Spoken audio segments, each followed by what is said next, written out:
¿Sabías que la célula tiene su propia oficina de correos? Así es, un organelo encargado del empaquetamiento, clasificación y modificación de proteínas y lípidos para su entrega a otros organelos.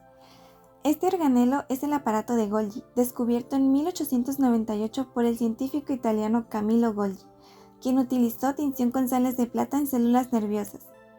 El aparato de Golgi se encuentra en el citoplasma de la célula, generalmente cerca del retículo endoplasmático y del núcleo celular. Se encuentra de esta manera debido a que recibe muchísimas moléculas sintetizadas en el retículo endoplasmático. Su estructura consta de 3 zonas principales, las 2 caras y cisternas medias. La cara cis o la cara de formación es la cara convexa que se orienta al retículo endoplasmático y esta se encarga de recibir las vesículas de transición que contienen proteínas y lípidos sintetizados. En esta cara se fusionan las vesículas y su contenido ingresa al lumen, que es el espacio interno del aparato de Golgi. Las cisternas medias son pilas de sacos delimitados por membranas situadas entre las caras cis y trans. En esta región, las proteínas reciben modificaciones adicionales, como la adición de fragmentos de glúcidos o lípidos, que resultan en la formación de glicoproteínas, glucolípidos y lipoproteínas, que posteriormente irán a la cara trans, o de maduración, que es la cara cóncava orientada hacia la membrana plasmática. Desde esta cara, las moléculas procesadas y clasificadas son empaquetadas en vesículas listas para ser transportadas a su destino final, lo que podrían ser lisosomas, membrana plasmática o el exterior de la célula. Tiene una red de túbulos y vesículas en donde ocurre la clasificación final y el empaquetamiento, que es el red trans-Golgi. Dentro de las funciones del aparato de Golgi se encuentra principalmente la modificación de proteínas, con un proceso de suma importancia como la glicosilación.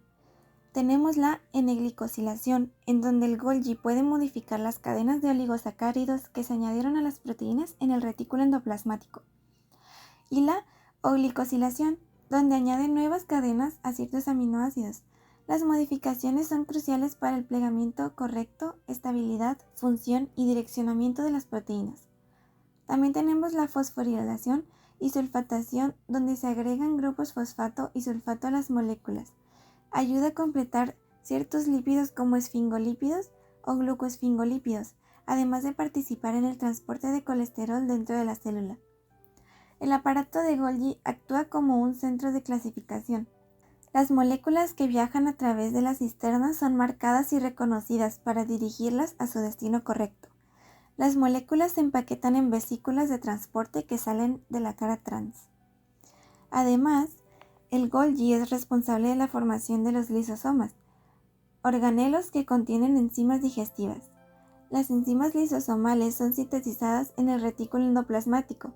Estas se modifican y se marcan específicamente con manosa P6 en el Golgi. Luego se empaquetan en vesículas que maduran para ser lisosomas.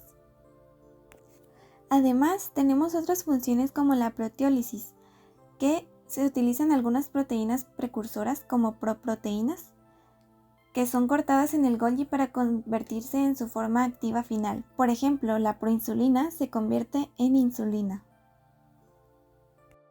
En el mecanismo de transporte existen dos teorías principales que explican cómo se produce el transporte dentro del Golgi. La primera es la teoría del transporte vesicular, que esta propone que las proteínas se trasladan de una cisterna a otra mediante pequeñas vesículas que se forman, viajan y se fusionan con la siguiente cisterna en la secuencia. La segunda es la teoría de la maduración de las cisternas, que esta plantea que las cisternas del Golgi no son estáticas, sino que maduran progresivamente, es decir, una cisterna que se forma en la cara cis se va transformando hasta convertirse en una cisterna trans. En este modelo, las enzimas específicas del Golgi se reciclan hasta atrás mediante vesículas retrógradas, que en ambos modelos el transporte depende de vesículas recubiertas por proteínas específicas, que las vesículas copy se encargan del transporte anterógrada, es decir, desde el retículo endoplasmático hasta el aparato de Golgi. Por otro lado, pues las vesículas copy participan en el transporte retrógrada, devolviendo enzimas y proteínas mal ubicadas al comportamiento anterior.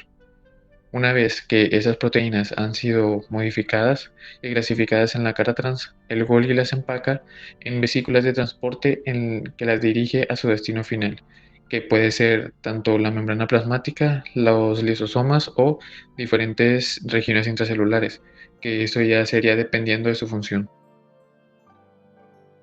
Muy bien, yo hablaré sobre la importancia del aparato de Golgi. Por primero tenemos que el aparato de Golgi procesa y modifica proteínas y lípidos provenientes del retículo endoplasmático. Cuando una proteína es sintetizada en el retículo endoplasmático, llega aquí como un producto crudo y este se encarga de glicosilarla, que pues es añadirle cadenas de azúcares específicas que le dan estabilidad, funcionalidad y dirección, que es algo ya antes mencionado por nuestra compañera Sabina. Esta modificación pues es vital para que muchas proteínas funcionen correctamente. Por siguiente tenemos la clasificación y dirección de estas macromoléculas hacia su destino final, que es mediante vesículas. Aquí el aparato de Golgi clasifica y empaqueta las proteínas y los lípidos en vesículas, y según ya sea su destino, algunas se quedan en la célula y otras van hacia la membrana plasmática, y pues las otras se secretan al exterior.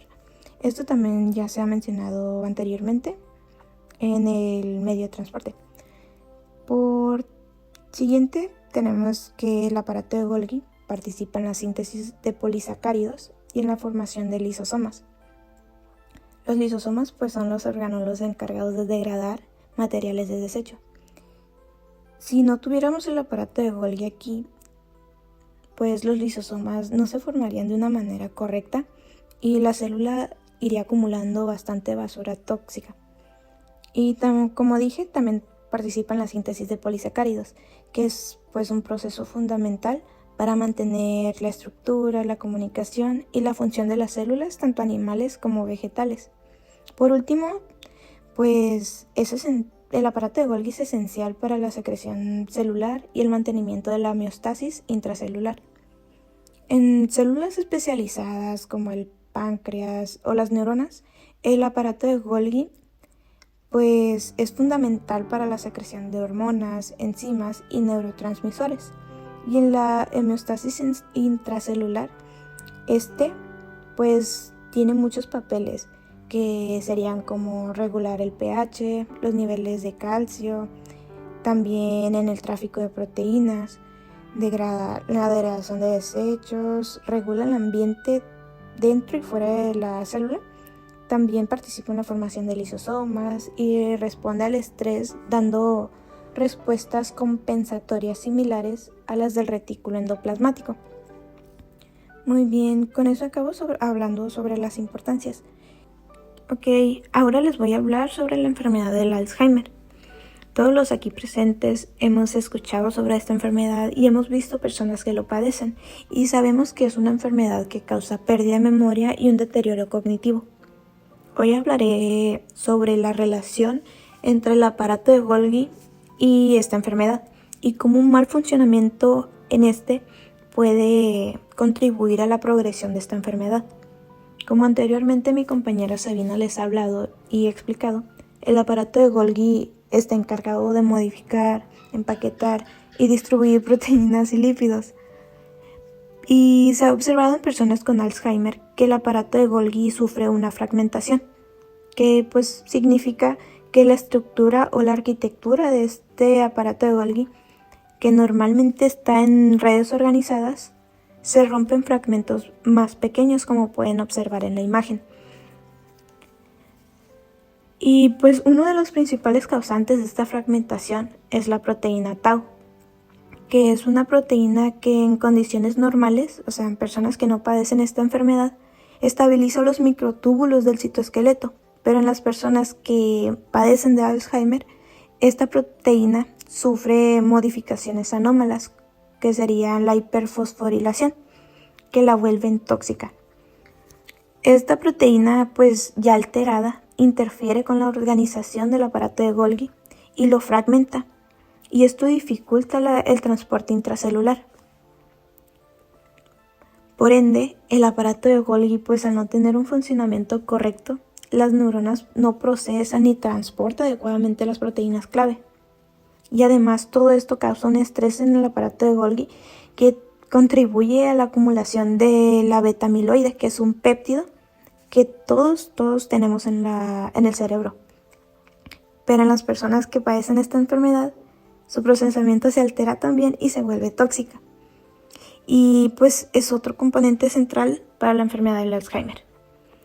Y muchas de las enzimas implicadas en la generación de esta proteína mal procesada transitan por este aparato de Golgi y pues esta alteración favorece a esta producción tóxica. En conclusión, podemos decir que todo lo que empieza como un solo desequilibrio molecular va desencadenando una reacción en cadena que termina afectando pues la estructura, la arquitectura, la función y finalmente pues la vida de una neurona. Y pues el aparato de Golgi, a pesar de ser algo que es afectado de forma secundaria, su daño va aumentando hasta un nivel neuronal. Otra enfermedad causada por el mal funcionamiento del aparato de Golgi son los trastornos cognitivos de la glicolización, que estos son conocidos como CDG, que son un grupo de enfermedades genéticas poco frecuentes que afectan el proceso de glicolización, una función esencial que ocurre en el aparato de Golgi. La glicolización consiste en la adición de cadenas de azúcares a ciertas proteínas, un paso necesario para que estas proteínas funcionen correctamente en distintas partes del cuerpo. El aparato de Golgi es el organulo encargado de modificar, empacar y transportar proteínas. Entre sus funciones más importantes está la modificación de proteínas mediante la glicolización. Cuando hay defectos en las enzimas responsables de este proceso dentro del Golgi, las proteínas no se glicolizan de forma adecuada. Como resultado, estas proteínas pueden quedar incompletas, inestables o perder su función. Los síntomas de los CDG varían dependiendo del tipo, pero en general pueden incluir retraso en el desarrollo motor y cognitivo, debilidad muscular, hipotonía, que es falta de tono muscular, problemas de coordinación, trastornos hepáticos, fallos en el crecimiento y dificultades en la coagulación sanguínea.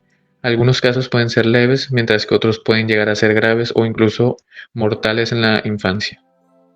Uno de los tipos más comunes en el CDG es el tipo LA, causado por una deficiencia en la enzima PMM2, necesaria para la síntesis de uno de los azúcares que añaden a las proteínas.